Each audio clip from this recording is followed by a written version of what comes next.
اما بعد فاعوذ باللہ من الشیطان الرجیم بسم اللہ الرحمن الرحیم یا ایہا الذین آمنوا کتب علیکم القصاص فی القتلى الحر بالحر والعبد بالعبد والانثى بالانثى فمن عفی لہ من اخیہ شیء فاتباع بالمعروف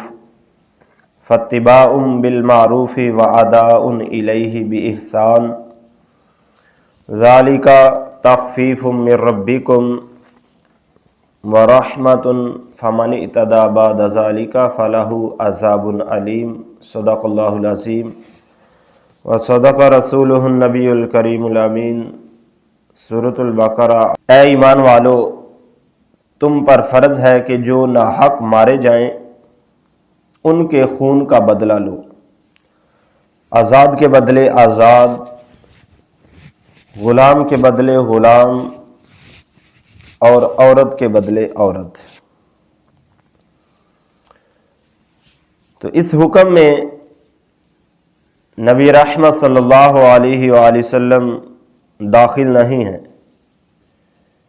کیونکہ نبی سے امتی کا قصاص نہیں لیا جاتا، جیسا کہ قرآن میں ہے یا ایھا الذین آمنوا لا ترفعوا اصواتکم فوق صوت النبی، اے ایمان والو میرے نبی کی آواز سے اپنی آوازوں کو اونچا نہ کرو۔ دوسرے مقام پر فرمایا یا ایھا الذین آمنوا لا تقدموا بین یدی اللہ ورسولہ۔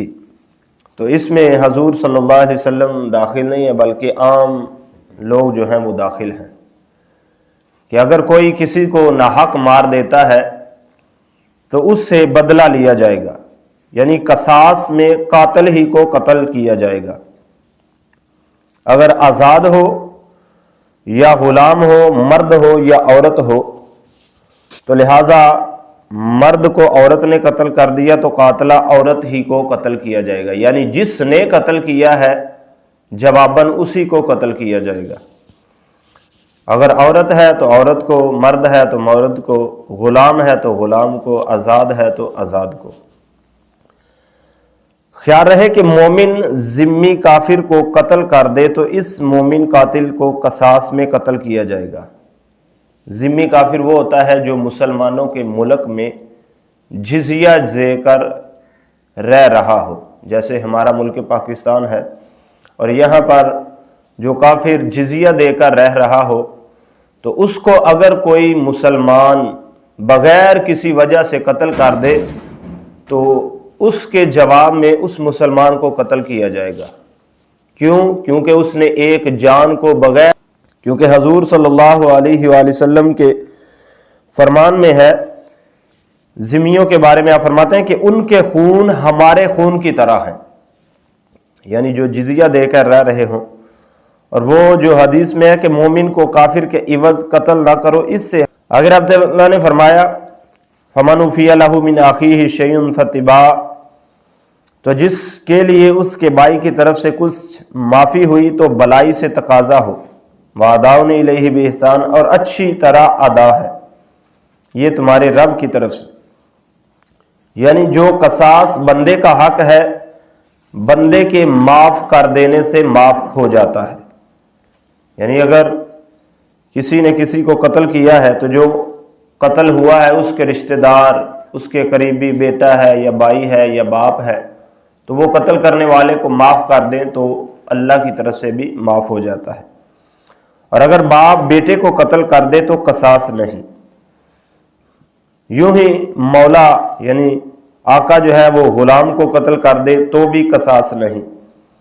پیغمبر پر امتی کا قصاص نہیں۔ حضور صلی اللہ علیہ وسلم کا اپنے آپ کو قصاص کے لیے پیش فرمانا یہ تعلیماً تھا، یعنی اگر حضور صلی اللہ علیہ وآلہ وسلم اپنے صحابہ کے سامنے خود کو پیش کرتے تھے تو آپ تعلیم دینے کے لیے پیش کرتے تھے۔ جیسا کہ ایک صحابی رسول کے بارے میں آتا ہے کہ غزوہ بدر میں سرکار ایک ہاتھ میں چھڑی پکڑ کر صحابہ اکرام کی لائنیں جو ہیں وہ سیدھی فرما رہے تھے، تو ایک صحابی رسول تھے، ان کا پیٹ تھوڑا بڑا تھا، تو وہ سرکار کی چھڑی ان کے پیٹ پر لگ گئی، تو انہوں نے عرض کیا کہ یا رسول اللہ میں آپ سے بدلہ لینا چاہتا ہوں. تو سرکار نے فرمایا ٹھیک ہے، میں کون سا انکار کر رہا ہوں، میں تو انصاف کرنے والا ہوں، تو لہٰذا لے لو. تو اب دوسرے صحابہ اکرام اس کی طرف غصے سے دیکھ رہے ہیں کہ یہ جنگ کا موقع ہے، کافروں سے ہم لڑنے کے لیے آئے ہیں، یہ رسول اللہ سے بدلہ لینے کی باتیں کر رہا. تو سرکار دو عالم صلی اللہ علیہ وسلم فرمایا ٹھیک ہے آ جا. اب دوسرے صحابہ بڑے حیران پریشان ہیں کہ یہ کیا معاملہ ہے، حضور نے بھی اس کو اجازت دے دی ہے. تو جب وہ قریب ہوا تو کہنے لگا یا رسول اللہ جب آپ کی چھڑی میرے پیٹ پر لگی تو میرے پیٹ پر کپڑا نہیں تھا، میں بھی چاہتا ہوں کہ آپ بھی اپنے پیٹ سے کپڑا اٹھائیں پھر میں اپنا بدلہ لوں. تو سرکار نے فرمایا ٹھیک ہے. جیسے ہی رسول اللہ صلی اللہ علیہ وسلم نے اپنا کپڑا مبارک اوپر اٹھایا تو وہ رسول اللہ کے جسم مبارک کو چومنا شروع ہو گیا. تو صحابہ اکرام بڑے حیران پریشان ہوئے. یا رسول اللہ صلی اللہ علیہ وسلم نے فرمایا میرے غلام یہ کیا کر رہا ہے، تو کہہ رہا تھا میں نے بدلہ لینا ہے. عرض کرتا ہے یا رسول اللہ کہاں میں اور کہاں آپ، میری کیا مجال کہ میں آپ سے بدلہ لوں.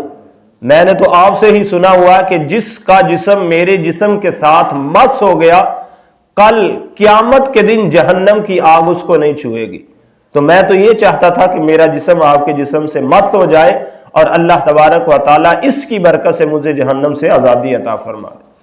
تو یہ ہے صحابہ اکرام کا عشق رسول، عشق مصطفیٰ صلی اللہ علیہ وآلہ وسلم. اگر رب تعالیٰ نے فرمایا ذالک تخفیف من ربکم، یہ تمہارے رب کی طرف سے کچھ ہلکا ہے اور تم پر رحمت ہے. اس طرح کے قتل میں مقتول کے جو ولی ہیں معافی کا حق دیا، قاتل کا قتل ہی واجب نہ فرمایا. یعنی جو اس کے گھر والے ہیں ان کو یہ حق دیا ہے کہ وہ چاہے تو معاف کر دے، چاہے جزیہ لے لیں، چاہے قتل کر دیں. یہ تین آپشن ان کے پاس. آگے فرمایا فمن اعتدی بعد ذالک فلہ عذاب علیم، تو اس کے بعد جو زیادتی کرے اس کے لیے دردناک عذاب ہے. یعنی یہ سارا معاملہ جو اللہ تعالیٰ نے بیان فرما دیا ہے، اس کے ہوتے ہوئے اگر کوئی اس سے بڑھتا ہے تو وہ زیادتی کرتا ہے اور اس کے لیے اللہ نے دردناک عذاب تیار کر رہا ہے. اس طرح کے غیر قاتل کو قتل کر دیا جائے یا قاتل کو قصاص میں ناجائز اذا دی جائے، جیسے ہاتھ پاؤں کاٹنا یا شکل وغیرہ بگاڑنا. تو اللہ تبارک و تعالیٰ نے اور اس کے پیارے رسول صلی اللہ علیہ وسلم نے اس سے منع کیا ہے. یہ نہیں، اس سے بھی منع کیا ہے کہ اگر قتل ایک نے کیا ہے تو وہ اب بھاگ گیا تو اس کے بدلے دوسرے کو قتل کر دیا جائے. یہ بھی اللہ کے رسول صلی اللہ علیہ وسلم نے منع فرمایا. جس نے قتل کیا ہے بدلے میں اسی کو ہی کرے، تو پھر قرآن اور حدیث کے مطابق جو ہے وہ عمل ہے. تو آج کل تو ہمارے پاس قوانین ہے، حکومت ہے، تو اس لحاظ سے خود ہی بندے کو قتل کرنا جو ہے وہ اس کو ہلاکت میں ڈال سکتا ہے. اس لیے اگر اللہ نہ کرے کسی کے ساتھ ایسا